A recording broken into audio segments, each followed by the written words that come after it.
देखिए, बलबन की मृत्यु के बाद उसका वंश से ज़्यादा नहीं चला, तेज़ी से उसके वंश का पतन हुआ और उसके वंश को ख़त्म करके दिल्ली पर एक नए राजवंश की स्थापना हुई और वो था खिलजी वंश। खिलजी वंश का जो संस्थापक था खिलजी वंश का, वो था जलालुद्दीन फिरोज खिलजी। 1290 से लेकर 1296 6 सालों तक उसने शासन किया। अब देखिए, जलालुद्दीन खिलजी जब सुल्तान बना तो वो एक वृद्ध व्यक्ति था और सबसे बड़ी बात थी कि अब उसके जीवन में कुछ भी और सफलताएं हासिल करने की उसके, जिसे कहें कि कोई ज़्यादा इच्छा थी नहीं। अच्छा, सबसे पहले तो ये जो खिलजी वंश की स्थापना हुई, इसको खिलजी क्रांति भी कहते हैं। क्यों? क्योंकि देखिए, खिलजी वंश से पहले जितने भी जो राजवंश थे, जितने भी जो शासक हुए, वो तुर्क जनजाति के थे और वो खुद को पवित्र रक्त का मानते थे, यानी अन्य व्यक्तियों को वो हे दृष्टि से देखते थे। और उसका दुष्परिणाम ये था कि उन जो जितने भी हम पीछे पढ़ कर आए हैं दिल्ली के सुल्तानों के बारे में, वो सब के सब जो सुल्तान थे वो रक्त की कुलीनता पर बहुत ज़्यादा जोर देते थे और अपने दरबार में उन्हीं व्यक्तियों को स्थान देते थे जो उनकी नज़र में पवित्र या कुलीन रक्त से संबंधित रखते थे।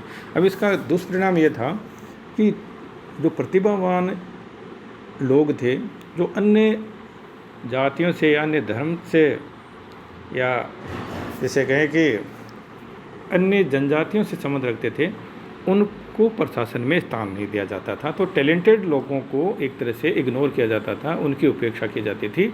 लेकिन जब जलालुद्दीन खिलजी ने अपना राजवंश स्थापित किया तो यहाँ, और ख़ासकर आगे हम देखेंगे कि अलाउद्दीन खिलजी के समय योग्यता ही प्रशासन में स्थान प्राप्त करने का एक महत्वपूर्ण मापदंड हो गया था।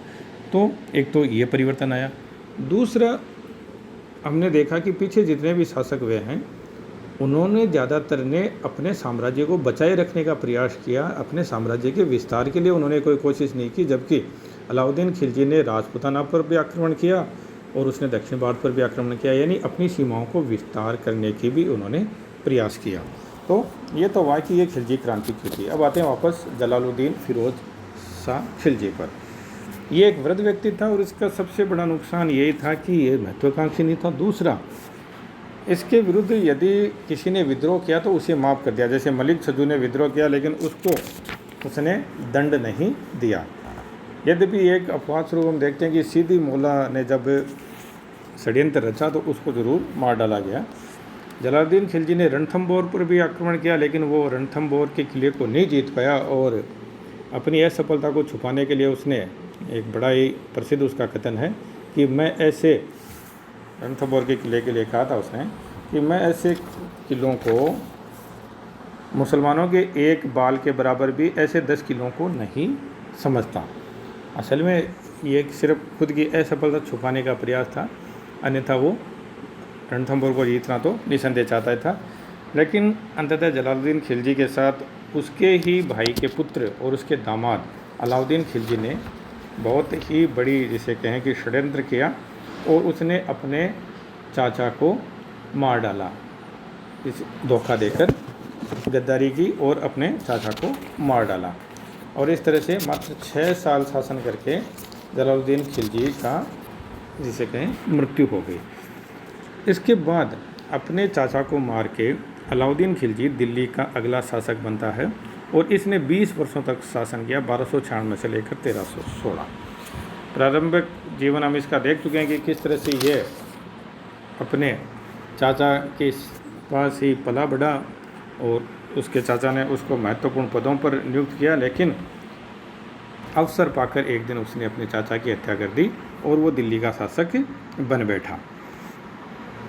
अब दिल्ली का शासक तो अलाउद्दीन खिलजी बन गया, लेकिन उसके सामने कई समस्याएं थी। सबसे बड़ी समस्या तो थी राजपद की प्रतिष्ठा को पुनः बहाल करना। बलबन की मृत्यु के बाद राजपद की प्रतिष्ठा एक बार फिर से, जिसे कहें कि निम्नतम स्तर पर पहुंच चुकी थी और इसके लिए उसने अपने एक नया ही राजत्व सिद्धांत गढ़ा। उसने खलीफा से अपने सुल्तान के पद की स्वीकृति लेने की आवश्यकता नहीं समझी और न ही इस हेतु कोई प्रयास किया। यानी उसने नाम मात्र के लिए भी जो खलीफा की मान्यता लेनी थी, उसके बजाय उसने उस खलीफा से कोई मान्यता प्राप्त नहीं की, नहीं उसने जो धार्मिक वर्ग था, उलेमा वर्ग था, उसको अपने साम्राज्य में कोई महत्वपूर्ण स्थान दिया। तो अलाउद्दीन खिलजी का जो राजतंत्र था वो निरंकुश राजतंत्र था।